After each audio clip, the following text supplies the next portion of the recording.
Hello అండి, welcome to Ramaratna vlogs. మీరందరూ బాగున్నారనుకుంటాను. నేనైతే చాలా బాగున్నాను. మనందరము బాగుండాలని అమ్మవారిని అయితే గోదాదేవిని అయితే వేడుకుందాము. ఈరోజు భోగి కదా. ముందుగా మీకు అందరికీ భోగి శుభాకాంక్షలు. ఇది గోదాదేవి కళ్యాణం అన్నమాట. ఈ కళ్యాణం మొత్తం మీరు వీడియో స్కిప్ చేయకుండా చూడండి. మొత్తం మొదటి నుండి కళ్యాణం ఎలా జరిగిందనేది ఈ వీడియోలోన లైవ్లో ఉంది, తప్పకుండా చూడండి. ఇది మా ఊరిలోన జరిగిన గోదాదేవి కళ్యాణం అన్నమాట. డీసీసీబీ కాలనీలోన భూసమేత వెంకటేశ్వర స్వామి దేవస్థానము వారు ఈ కళ్యాణాన్ని, గోదా కళ్యాణాన్ని జరిపించారు. మీరు స్కిప్ చేయకుండా పూర్తిగా అయితే చూడండి. అయితే సాధారణంగా సీతారామ కళ్యాణమని, శ్రీనివాస కళ్యాణమని ఇలా ఎన్నో కళ్యాణోత్సవాలు జరుపుకుంటూ ఉంటాం కదా మనము. అయితే మిగతా కళ్యాణాలతో పోలిస్తే గోదా రంగనాథుల కళ్యాణానికి అయితే మనకి ఒక విశేషం కనబడుతుంది. అన్ని కళ్యాణోత్సవాలలో స్వామికి వైభవం ఉంటే గోదా రంగనాథుల కళ్యాణంలో మాత్రం వైభవం అంతా అమ్మ గోదాదేవిదో. ఎందుకో మనకు తెలిసిందే కదా. మిగిలిన దేవతా కళ్యాణోత్సవాలతో పోలిస్తే మనకి గోదా రంగనాథుల యొక్క గోదా కళ్యాణము ప్రత్యేకతకు రెండు కారణాలు ఉన్నాయి. ఒకటి, గోదాదేవి అద్భుతమైన వ్రతాన్ని ఆచరించి ఆచరించిన దాన్ని మనం ఆచరించినట్లు చేసింది. అందుకే పాడి ఎరుల వల్ల పల్ వళయ్యాయ్ అని అంటూ ఉంటాం కదా. గోదాదేవి రచించిన పాసురాల్లోన తాను ఆచరించిన దాన్ని ఎంతో కాలం దాకా ఆచరించగలిగేటట్టుగా ప్రబంధాన్ని మనకి అమ్మ అందించిందనమాట. అది గోదా అమ్మవారి యొక్క గొప్పతనము. ఇదివరకు ఇలాంటి వ్రతాన్ని గోపికలు చేశారు, కానీ వారు తరువాత వారికి ఏమీ అందించలేకపోయారంట. శ్రీకృష్ణుని అనుభవాన్ని పొంది ఊరుకున్నారు తప్ప సీతమ్మ రామచంద్రుని వివాహమాడి ఊరుకుంది. పద్మావతి అమ్మవారు శ్రీనివాసుని వివాహమాడి ఊరుకున్నారు. కానీ గోదాదేవి ఒక్కో పాటలో మనం అంటే పాసురాలలో ఏం తెలుసుకోవాలి, ఎలా తెలుసుకోవాలి కానీ భగవంతుణ్ణి తన వంటి కదిలే రూపంలోనే వివాహమాడారు వారి అంతరాల్లో, వారి అవతారాల్లో కూడా. కానీ ఎలా ఆచరించాలో గోదా అమ్మ మనకైతే తెలియచేశారు. కానీ గోదాదేవి మానవ కన్యగా ఉంటూ విగ్రహ స్వరూపుడైన శ్రీరంగనాథుణ్ణి వివాహమాడిందనమాట. తన ఆచరణతో విగ్రహ స్వరూపుడైన భగవంతుణ్ణి కదిలేటట్టు చేసుకుంది అమ్మ. ఇదే అమ్మ యొక్క గొప్పతనం అన్నమాట. మన ఎదురుగుండా కనిపించే విగ్రహాన్ని అది దైవమని విశ్వసించి మనం చెప్పినట్లుగా, మనం పిలిచినట్లుగా అది కదలగలుగుతుంది, పలకగలుగుతుంది అనే విశ్వాసాన్ని ఈ ఆండాళ్ తల్లి నిరూపించి చూపించింది. ఉలగనిల్ తోత్రమాయి నిండ్ర సుడరే తుయలరాయ్ అంది అమ్మ. అంటే లోకములో కంటికి కనిపించేటట్టుగా విగ్రహ రూపంలో ఉండే ఓ భగవంతుడా, ఆ విగ్రహ రూపంలో నీ ప్రభావము అనుపమానము, అసమానమని విశ్వసిస్తున్నాను నేను అని చెప్పి భగవంతుణ్ణే కదిలేటట్టు అమ్మ చేసిందన్నమాట. 3 పనులు చేసి విగ్రహ రూపంలో ఉండే భగవంతుణ్ణి అమ్మ కదిలేటట్టు చేసింది. అవి కృష్ణం ఉద్బోధ్య కృష్ణం అధ్యాపయంతి మరియు కృష్ణం యా బలాత్కృత్య భుంక్తే, ఆయన ఏమీ ఉలకకుండా పడుకుంటే మేల్కొల్పింది. చిన్నపిల్లవాడికి బెత్తం చూపి పాఠం చెప్పినట్లుగా మనల్ని బాగు చేయడానికి మనము తెలుసుకోవలసిన విషయాలని మనకి ఆయన ఎట్లా తెలియచేసేటట్టు చేయాలో ఆయనకి పాఠాలు నేర్పింది. అంతేకాదు స్వామి విగ్రహ రూపంలో ఉన్న ఆయన్ని నిర్బంధించి బంధించి ఆయన్ని పొందింది అమ్మ. అందుకే ఎక్కడో శ్రీవిల్లిపుత్తూరులో ఆండాలు ఉంటే శ్రీరంగములో ఉన్న స్వామి స్పందించి అర్చకులని, రాజుని, అమ్మని తీసుకురమ్మని ప్రేరేపించి స్వామి రప్పించుకుని విగ్రహములో ఉన్న స్వామితో వివాహమని తెలియగానే జనాలు తండోపతండాలుగా తరలివచ్చి ఆశ్చర్యపోయినందుకే అది వీరికి చిత్రవీధి అనే పేరు ఏర్పడిపోయింది. తరువాత వీధి ఉత్తర వీధి. అక్కడ ఉన్న స్వామి అమ్మని వివాహమాడగోరి గోదాదేవిని తనలో చేర్చుకున్నారు. అలా చేర్చుకోవడం వల్ల మానవ కన్యగా ఉన్న ఆండాళ్ తల్లిని ఉత్సవమూర్తిగా మలచి తాను ఉత్సవమూర్తిగా కలిసి ఉన్నాడు శ్రీవిల్లిపుత్తూరులో. అమ్మ ఆదేశాన్ని బట్టి అమ్మ రామచంద్రుని ఎలవేల్పైన శ్రీరంగనాథుని వివాహమాడటంతో సీతారాములకే ఎలవేల్పయింది అమ్మ. సీతారాములకి తరువాత కాలంలో అవతరించిన వారికి ఎలవేల్పు అవడం అమ్మ యొక్క గొప్పతనం. ఇది గోదా కళ్యాణం యొక్క విశిష్టత అనమాట. అయితే ఈ దేవాలయంలో ఈ అర్చక స్వాములు చాలా విశేషంగా కళ్యాణాన్ని అయితే జరిపించారు. ఆ కళ్యాణం తాలూకా వివరాలు కూడా చెప్పారు, అలాగే ప్రవరలు కూడా చదివారు. తరువాత మంగళ సూత్రధారణ ఎలా జరిగింది అనే అర్థం కూడా అర్చక స్వాముల వారైతే తెలియచేశారు. అలాగే మాలల మార్పిడి అని ఉంటుంది కదా, అది విశేషంగా ఉంటుంది, అది చాలా బాగుంటుంది. ఈ వీడియోలోన మీరు స్కిప్ చేయకుండా చూస్తేనే మీకు అది కనిపిస్తుంది అనమాట. చాలా చక్కగా నృత్యం చేస్తూ మాలల మార్పిడి కార్యక్రమం కూడా అర్చక స్వాముల వారైతే చేశారు. ఎంతో అంగరంగ వైభవంగా ఈరోజు గోదా కళ్యాణం అయితే 2 కళ్ళు చాలలేదు. నాకు నిజంగా ఎంతో అదృష్టం అనిపించింది ఈసారి ఈ దేవాలయానికి వెళ్ళి ఈ గోదా కళ్యాణాన్ని చూడడం అయితే. నేను ప్రతి భోగికి తప్పకుండా గోదా కళ్యాణాన్ని అయితే చూస్తాను, కానీ మా ఊర్లో చాలా దేవాలయాలు ఉన్నాయి, అన్ని దేవాలయాలకి వెళ్తుంటాను. ఇది చాలా కొత్త దేవాలయం అనమాట. ఈ మధ్యనే ఏర్పాటు చేశారు ఈ దేవాలయాన్ని. భూ సమేత శ్రీ వెంకటేశ్వర స్వామి దేవాలయం అనమాట. ఈ దేవాలయంలో కళ్యాణానికి అయితే ఈరోజు వెళ్ళాను నేను. చాలా ఈ కళ్యాణం అయితే అంగరంగ వైభవంగా జరిగింది. 2 కళ్ళు చాలలేదు. నేనైతే ఈ కళ్యాణం స్టార్టింగ్ నుంచి మొత్తం కంకణాలు కట్టుకున్న దగ్గర నుండి అయితే నేను వీడియో తీశాను. మీరు మొత్తం కూడా చూడొచ్చు. చాలా విశేషమైన కళ్యాణము. ఈరోజు ఈ గోదా అమ్మవారిని తలుచుకుంటూ మనము భోగి రోజు ఈ కళ్యాణాన్ని చూస్తే మనకి అష్టైశ్వర్యాలు భోగభాగ్యాలు అయితే కలుగుతాయి. గోదా అమ్మ మనకి అలాంటి భోగభాగ్యాలు కలగాలనే శ్రీరంగనాథుని వివాహం చేసుకునే కార్యక్రమంలో మనకి తిరుప్పావై ప్రవచనాలు కూడా అమ్మ మనకి ఆ పాసురాలు కూడా అందించింది. ఈ నెల రోజులు ఎంతో వైభవంగా తిరుప్పావి పాసురాలు కూడా మనం చదువుకున్నాము. నేనైతే నెల రోజులు గోదా అమ్మవారి పూజ చేసుకొని తిరుప్పావై పాసురాలు అయితే చదువుకున్నాను. మన ఛానల్లో వీడియోస్ ఉంటాయి, మీకు వీలైతే ఒకసారి చూడండి. ఇది అమ్మవారి సారే, చాలా వైభవంగా ఉంది. మీరు వీడియో మొత్తం చూస్తేనే మీకు అర్థమవుతుంది. కంకణ దారం నుండి వీడియో ఉంది, స్కిప్ చేయకుండా అయితే చూడండి.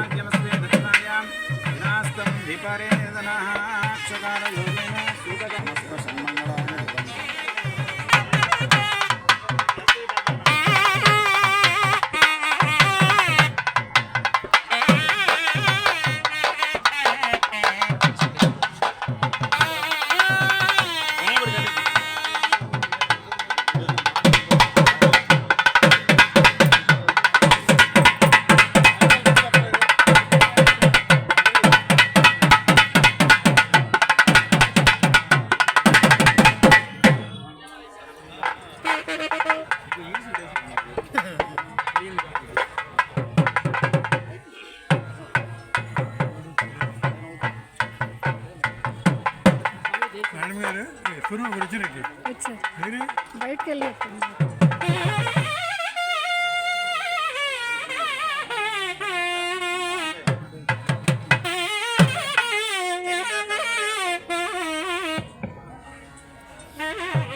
స్వామివారికి అందరం కూడా రక్షాసూత్రాలు మనందరం కూడా కట్టుకున్నాం. ఇప్పుడు స్వామివారికి పరిషత్ సమర్పణ చేస్తారు.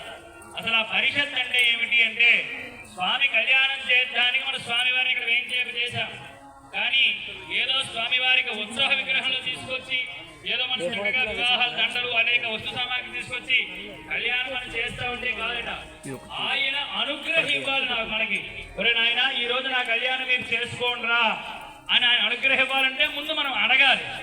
అది అడగడమే మన స్వామివారికి ఇప్పుడు ఆ పరిషత్ అనేది మనందరం కూడా అడగడం జరుగుతుంది. అది ఏ విధంగా అడుగుతారో అందరం కూడా శ్రద్ధగా విందాం. ఓం జయదేవోత్తమ దివ్య ప్రబంధ పాదాగంగర్య పురాణ స్తోత్ర మంత్ర పఠనానగార యత్న భగవంగాయన కరుణానిధే భక్తవత్సలా దేవదరిం మనుష్య స్థావర వేద జరిసల్లక్షణ ప్రపంచారూప సకల లోక జీవనియామక శ్రీమన్నారాయణ ధ్రువాచారూప ఉత్సవ విగ్రహముఖేన తిరుకల్యాణ మహోత్సవ మామనుగ్రహనావదారయితి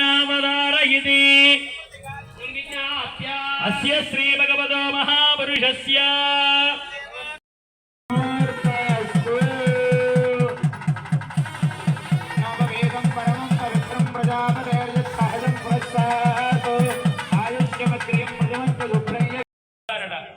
ఆ గోదాను మనం చేసామనే భావనతో ఒక చెక్క వాసన చూసి గాం విసర్జయే అని చెప్పి మనం చేశాం. ఇప్పుడు ఏం చేస్తారు, స్వామి వారికి అమ్మవారికి మహాసంకల్పం చెప్పడం జరుగుతుంది. ఏమిటా మహాసంకల్పం ఎందుకు చెప్పాలంటే స్వామి కళ్యాణం మనం ఎక్కడ చేసుకుంటున్నాం, అసలు కళ్యాణం మనం ఎందుకు చేసుకోవాలి, కళ్యాణం అసలు దేనికోసం మనం ఈ కళ్యాణానికి కూర్చున్నాం అని అంతా కూడా ఈ మహాసంకల్పంలో చెప్పడం జరుగుతుంది. ఎవరైతే శ్రద్ధగా మహాసంకల్పాన్ని వింటారో, మహాసంకల్పంలో చెప్పబడింది చెబుతారో, అది ఎందుకు మనం కళ్యాణం చేసుకున్నామో కూడా మనకు అర్థమవుతుంది. అందరూ కూడా శ్రద్ధగా ఆ మహాసంకల్పాన్ని విందాం. శ్రీవత్సురాసురవరమణి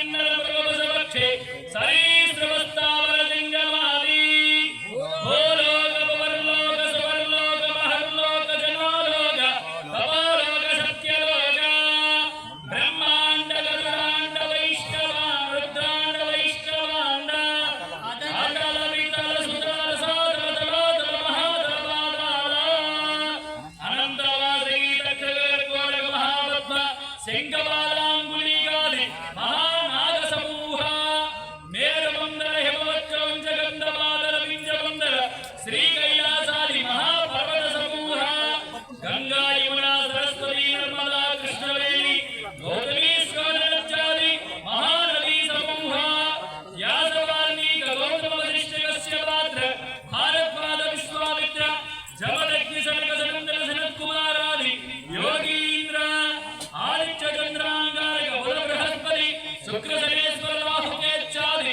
సర్వే గ్రహాః విశ్వే దేవాది సకల దేవతా పుణ్యవందిత ధర్మార్థకామ్య మోక్ష చిత్తవిద ఫల పురుషార్థ సముక్త సముద్రాదిష్టలోకపాలక విమానపాలక దశరిక్త సమూహైః ఏకాశరిత్రద్వార సాధిచ్చ అష్టవసు చతుర్థ సమేత మండేంద్ర సప్త ఋషిగణ చతుర్థ సమర పంచ షడోక్షర మంత్రోపమంత్ర ఓంకార ఓంకార వషట్కార స్వాహాకార సురాకార సుఖ దుఃఖ పుణ్య పాప రాజసతాపద సాత్విక వ్యక్త వ్యక్త మహదహంకార పృథివ్యామస్తేజో వాయురాకాశాత్ పంచ మహాభూత దశేంద్రే వాక్పాణి పంచపాద వాయువస్త దక్షక్షోత్రిసింహాదాన వచనాదాన మనవిసర్గానంద తక్షర్మ మాంసారుజన వేదగోమజ్జ సప్తదాత వికార ప్రాణోపాన వ్యానోదాన సమాన నాగకూర్మ దేవత తరంగిణా పింగళ సుజన్మనాచారి విసప్త త్రిసహస్ర సమూహ నాడిగా సమూహ షడంగ రిక్వేద సామలవణ పదవాత వాక్య వాక్యార్థ గజ వజ్జాత గణేశేష గణేశైక పూర్వోక్త మీమాంసాచరణ భరత సంగీత సకల నాట్య ప్రబంధ సాహిత్య జ్యోతిష్య మన్వాది బహుపురాణ ధర్మశాస్త్ర స్త్రీ శాస్త్ర అశ్వశాస్త్ర మోక్షశాస్త్ర జపదమ సమస్త భోగాభోగ్యాది వస్తు సమూహవేదవస్య శ్రీమన్నారాయణస్య దివ్య కళ్యాణ మహోత్సవగత్వం అస్పత్తచూత శోకమల వక్రమగళానికేత పూర కుంభాంకుర బాలికాది వృక్ష ముక్తాదవర్ణ కదలీ స్తంభ సమేత మంగళ వస్తుభిః అరంగులేస్మిన్ పుణ్యదేశే బ్రహ్మేంద్రాది సకల దేవ రుద్రవసవనస్యాది నవ బ్రహ్మభిః తత్పద్మభిః దేవయోని విశేషైః లోపాముద్రాది పుణ్యాంగనాది శిరోనిస్రః. అందరూ కూడా చెప్పండి అమ్మా. దశ పూర్వేష దశ పరేష మధ్వంసాన మాతృంసాన నరకాదుప్తీర్య శాశ్వత వైకుంఠలోక ప్రాప్యర్థం యదా త్రిగుణీకృత అగ్నిష్టోమ వాగితేయ పౌండరీక అశ్వమేధాది సమస్త క్రతు ఫలాప్రాప్యర్థం షోడశ మహాదానాంగ భూత శ్రీ విష్ణు పద్మ కపింజల సంహితోక్త ప్రకారేణ మన ఇప్పుడు స్వామి వారికి కళ్యాణ మహోత్సవాల్లో చెప్పడం జరిగింది. అసలు ఎందుకు ఈ మహాసంకల్పం చెప్పడం జరిగిందంటే స్వామి కళ్యాణం మనం ఎక్కడ చేసుకుంటున్నామో చెప్పడం జరిగింది. భూలోక భువర్లోక సువర్లోక మహర్లోక జనలోక తపోలోక సత్యలోక ఏడు లోకాలు ఆతల వితల సుతల రసాతల తలాతల మహాతల పాతాళ కింద ఏడు లోక మధ్యలో మత్స్యలోకంలో మత్స్యులు అంటే మనం మధ్యలో అసలు ఈ భూమండలం మీద స్వామివారికి అనేక రకాల సర్పాలు, అనేక పర్వతాలు, అనేక నదులు, అనేక శాస్త్రాలు, అనేక పురాణాలు, అనేక ఋషులు ఉన్నటువంటి ఈ యొక్క దీంట్లో ద్వాదశాదిత్యులతో కూడిన ఈ యొక్క కళ్యాణ మహోత్సవంలో మన స్వామివారికి మన కళ్యాణం ఎక్కడ చేసుకుంటున్నామట? ఈ భరతఖండంలో, ఈ ఆంధ్ర రాష్ట్రంలో, ఈ శ్రీకాకుళం జిల్లాలో ఈ DCCB చేసుకున్న శ్రీ భూషణేశ్వర వెంకటేశ్వర స్వామి వారి కళ్యాణం, స్వామివారి యొక్క ఆస్థానము స్వామివారికి మనం కళ్యాణం చేసుకుంటున్నాం. అసలు కళ్యాణం ఎందుకు చేసుకోవాలో మనం చెప్పడం జరిగింది. దశ పూర్వేషాం దశాపరేషాం మధ్వంసానాం మోత్వంసానాం నరకాదుక్తిగా శాశ్వత వైకుంఠలోక ప్రాప్త్యర్థం అని చెప్పారు. అంటే మనం ఈ కళ్యాణం చేసుకోవడం వల్ల ఏమిటవుతుందట?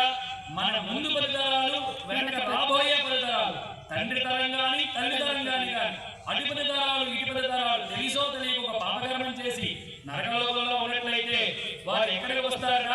శాశ్వత వైకుంఠలోక ప్రాప్త్యర్థం. మనం ఈ కళ్యాణం చేయడం ద్వారా శాశ్వతంగా శ్రీమన్నారాయణ యొక్క చరణాల దాకా వారందరూ వెళ్ళిపోతారట. ఇంకా ఏం చెప్తున్నారంటే అమ్మవారికి స్వామివారికి మన షోడశ మహాదానాంగభూత శ్రీ విష్ణు పద్మ కవింజల సంహితోక్త ప్రకారేణ చెప్పారు. అంటే ఇందులో స్వామి కళ్యాణం చేస్తున్నప్పుడ షోడశ దానాలు చేయాలట. స్వామి కళ్యాణం చేస్తున్నాడు. ఏమిటా షోడశ దానాలంటే గావ, సువర్ణ, రజిత, రత్నానిక, సరస్వతి, తిల, శయ్య, వస్త్రం, క్షితం, ఆందోళిక, భయ, గావస్కరం అంటే 16 రకాల దానాలు చేయాలి. ఏమిటంటే కళ్యాణం చేసినప్పుడు బంగారు, వజ్రాలు, వెండి, మంచం, పరుపు, ఇల్లు, తర్వాత ఈ రోజుల్లో మన ఆధునిక కాలంలో ఒక బండి, కొత్తగా ఐఫోన్ లేదనుకుంటే ఇంకా ఉత్తరత్ర ఏమైనా సరే అయితే ఒక ఇప్పుడైతే కొత్తగా కారు, ఈ మధ్య కొత్తగా వివాహమైనప్పుడు బుల్లెట్ బండి అని చెప్పి ఒక పాట పాడుకుంటూ అల్లుడికి ఒక బుల్లెట్ బండి, ఇన్ని రకాల మన అందరితో మనం ఇవ్వాలి. కానీ స్వామికి మనం అవన్నీ ఇవ్వగలమా? లేదు కదా. అందుకే సాలాంకృత కన్యాదానం చేస్తాం. సాలాంకృత సహిన్యోదక కన్యాదానం అహం కరిష్యే. అమ్మవారికి చక్కగా ఉండే నిండా అందరం కూడా బంగారం పెట్టినట్టు భావిస్తూ మన అమ్మ అయినట్టు ఆండాల తల్లిని రంగనాథుడికి ఇప్పుడు కన్యాదానం చేయడం జరుగుతుంది. అయితే ఈ రోజు ఒక విశేషం ఉంది. మీ అందరికీ కూడా తెలుసు, నారాయణ స్వరూపమైనటువంటి శాలిగ్రామాలు మీ అందరికీ కూడా తెలుసు. మనందరికీ కూడా ఎక్కడ దొరుకుతాయి? గండకి నది నేపాల్లో మనకి దొరుకుతాయి శాలిగ్రామాలు. అవి సాక్షాత్తు నారాయణ స్వరూపాలు. కేవలం గండకిలో మాత్రమే దొరుకుతాయి. స్వామి కళ్యాణ మహోత్సవం చెబితే చక్కగా మన జగన్నాథ రమేష్ స్వామి ఎందుకు నేను కళ్యాణ మహోత్సవంలో నేను స్వహస్తాలతో నేను చేయించని చెప్పి ఆయన నేపాల్ వెళ్ళినప్పుడు చక్కగా శాలిగ్రామాలు తీసుకువచ్చి స్వామివారికి వెండిగట్టు కట్టించి స్వామి కళ్యాణం చేస్తున్నప్పుడు మేము సమర్పిస్తామని కన్యాదాన సమర్పణలో ఆయన సమర్పిస్తున్నారు. ఒకసారి మేషాలు మీరు ఒకసారి ఆ శాలిగ్రామాలు పట్టుకొస్తే మన స్వామివారికి సమర్పిద్దాం. మేషాలు వారి యొక్క పిల్లలు కూడా తీసుకొస్తే మన స్వామివారికి సమర్పిద్దాం. ఒకసారి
కన్యాం కనక సంపన్నాం కనకాభరణైర్యుత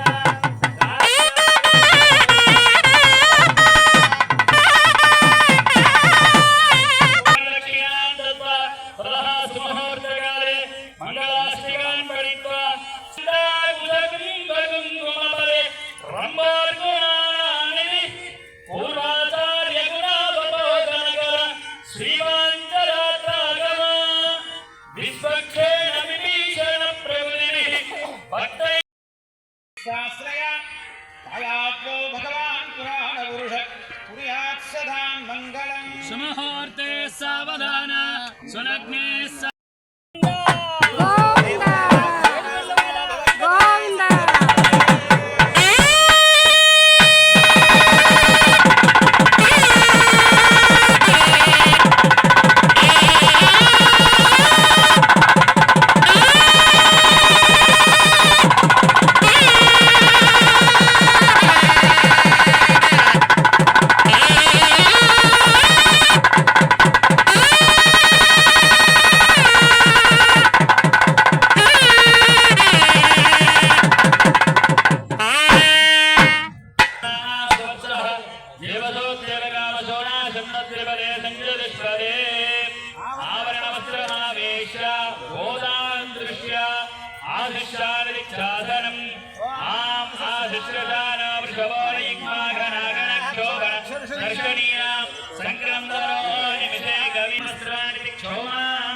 శ్రీభూత మీద వెంకటేశ్వర స్వామి వారి దేవాలయం ముందు గోదా రంగనాథ కళ్యాణ మహోత్సవం ముందు స్వామివారికి కళ్యాణ మహోత్సవంలో ఆలయ కమిటీ సభ్యులు భక్తులు భాగవతులు అందరూ కూడా స్వామివారికి సమర్పించిన నూతన మధువర్గములు గోవిందా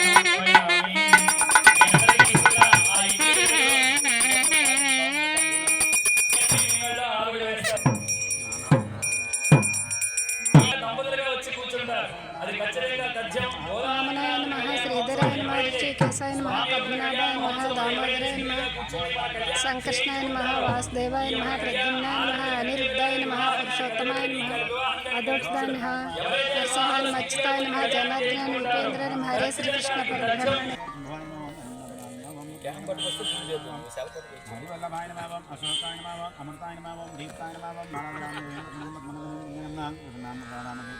కళ్యాణం కట్టిన దంపతులందరికీ ఇవ్వండి.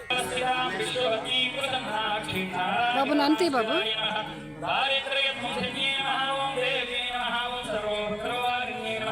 నవదుర్గా మహాకాళ్యాయ నమః విష్ణు శివాత్మకాయ త్రికాల జ్ఞాన సంపన్నాయ నమః భువనేశ్వర్యాయ నమః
వస్తాయి